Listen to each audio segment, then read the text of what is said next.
Hello again, everyone. Welcome to my channel, The Reconverted Catholic. I am CV. As always, appreciate you stopping by. And you may have noticed a little theme here in these videos.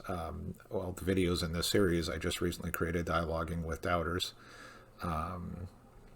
Yes, I'm wearing the same shirt in all the videos, and that's because I'm recording all these videos in one day. And I've also given a disclaimer already, too, that I'm pretty minimalist about what I wear on video here or just in general. So you have your choices of black or gray.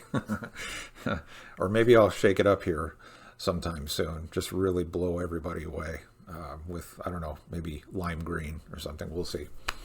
Anyways, in this video, I'll be covering the third and final angle or argument that atheists may bring up when you're dialoguing about Catholic Christian faith, the Bible, belief in God, so forth. And that's a biblical scholarship argument.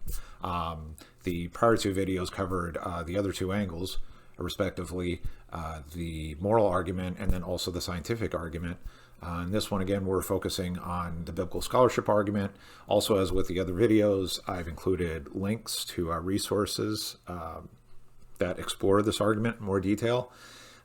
Certainly, we can't cover every angle of biblical scholarship, and the idea of this, too, isn't to overwhelm you with a lot sort of scholarly academic speak. It's more actually just to give you, help give you some basics to addressing sometimes these curveball type questions that may be thrown your way about, biblical scholarship. So let's go ahead and get started here.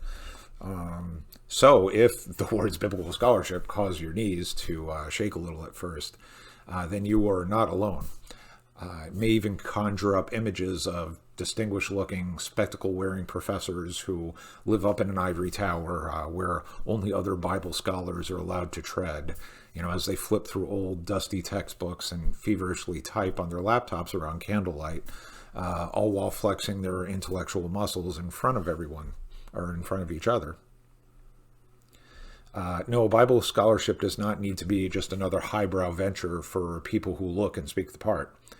And Christians who are not experts in the Bible should not feel less significant because they cannot spat out gospel passages in their original Greek or give 1 hour lecture on Christian versus Gnostic versus Jewish movements within the 1st and 2nd century CE.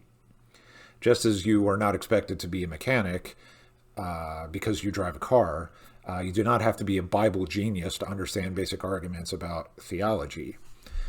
Even better, and thanks to the abundant wealth of resources on the internet, including a few in this video, and yes, that can be a double-edged sword, I get that, yet we can get answers to questions in a matter of seconds. Now, whether those are the right answers is a different story, which means it is important to learn the 101 of research.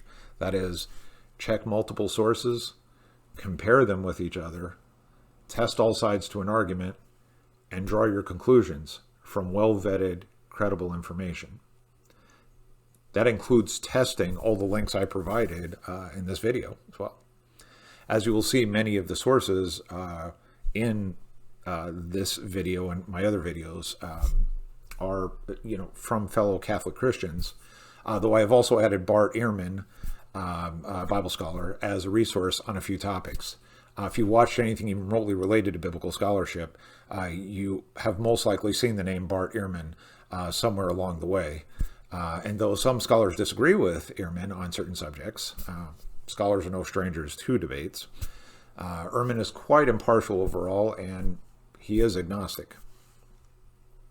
Which leads to another important point to keep in mind. The links in this video are not the master guide, one-stop shop for all things biblical. The links are more of a primer and foundational point for dialoguing with atheists on their more common objections. Like, for example, there is no record of Hebrew slaves in Egypt. There is no evidence outside of the Bible that corroborates the Gospels. Or aren't the Gospels just a bunch of made-up stories? What about forgeries being a common problem in the ancient world? Yes, those kinds of questions can be a bit intimidating. They can seem like atheists like the atheist is ready to detonate a box of TNT while you connect the wires from it to the Bible. Yet it does not have to be that nerve-wracking. Some atheists already have their mind made up and then ironically fall into their own trap of cognitive dissonance. Other atheists may genuinely be interested in your answers, and still others may be skilled amateur scholars, yet that does not mean their information is entirely correct, which is why debates in general can be a bit subjective. Both sides often hold strong to their original arguments anyway, at the end of the debate. However, it is still important to have the debates. Why? Because it is still an opportunity to listen to and educate each other. It is still a chance to reach a breakthrough moment where both you and the other person agree. In fact, it is usually a good idea to find common ground when discussing any discourse, including religion, biblical scholarship, etc.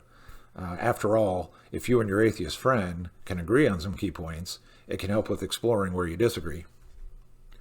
Also, because much of the information you provide may be from a Catholic Christian perspective, that also means showing why we as Catholics take much more of a holistic approach to reading the Bible than what is usually perceived about Christians. Namely, we do not read the Bible with only a literal lens or solely through an allegorical lens. We use the four senses: literal, allegorical, moral, and anagogical, as taught in the Catechism.